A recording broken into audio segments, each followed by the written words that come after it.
So we got Trump again here shooting himself in the foot, criticizing Joe Rogan after Joe Rogan showed some support to RFK.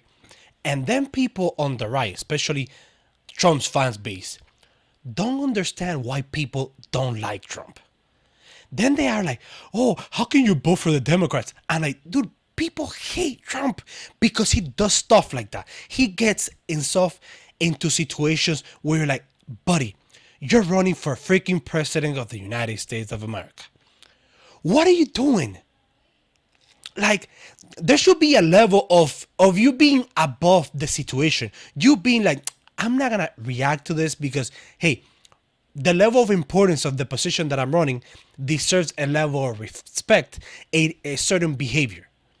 There's a reason, for example, I wanted RFK to actually do better. But of course, the Democrats and the Republican Party, they were not going to let a third party be on the actual debates because, of course, they want to keep the duopoly to have control and have people screaming at each other and enraging each side and CNN versus Fox News. Again, it sells. It is easier to manipulate people when you have Apple and Samsung than it will be to manipulate when you have more competition. And both parties don't want competition. Going back to Trump. Why? Why does Trump get into those situations? It's completely unnecessary. After the assassination attempt, all she had to do was stay quiet. Stay quiet, behave as presidential as possible. But no, he can't. And that is the reason, personally, I wanted DeSantis to be the candidate.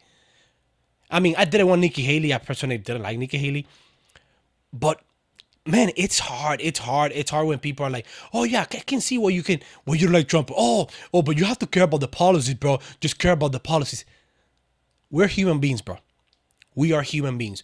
It's like we care about the relationship or especially people admire the position of a president. And the way Trump behaves many times makes people like feel like they want to throw up in their mouth when they see Trump do stuff like that. And this comes from a person that I voted for Trump. And I didn't want Trump to be on the 2020 ballot. I just didn't. I mean, I'm not saying I'm voting for Kamala Harris. Come on, hey, not at all. I mean, Kamala is one of the furthest to the left candidates that the Democrat had out there. Probably worse than her is Ilhan Omar and AOC. I mean, they couldn't have picked a more center-left candidate, but whatever. It's not the point. The point is, this is the reason people detest Trump. I still remember when he got into this whole situation with LeBron. I'm like, buddy, what are you doing? What are you doing, bro? But it was just a quick one that I wanted to drop. Again, I do want to definitely emphasize how much we have to be able to call our side, and people keep forgetting that. And if this is the reason I'm making these videos, I can care about who I voted for or who I didn't. The point is, you have to be able to call your side. If you don't call your side, then you're just an NPC.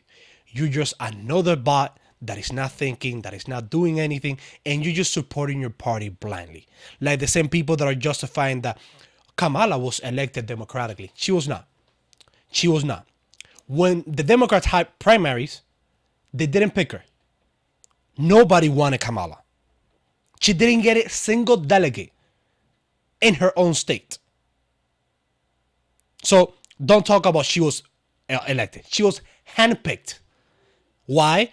Because Democrats knew how bad Biden was doing. Anyone that saw Biden from 2020 that was critical of Biden knew Biden was not looking good. Knew Biden was losing his stuff. And now they put that oddly debate on an unexpected day. That way that they don't have to run a primary and they would just handpick the candidate. And you can see how brainwashed people are, that they're just going to jump on the next person that they put in. This happened to both sides. Don't think this only happens to the left. Or the same thing happens with Trump. That's one of the reasons I mean, I'm definitely just rambling here. It's just,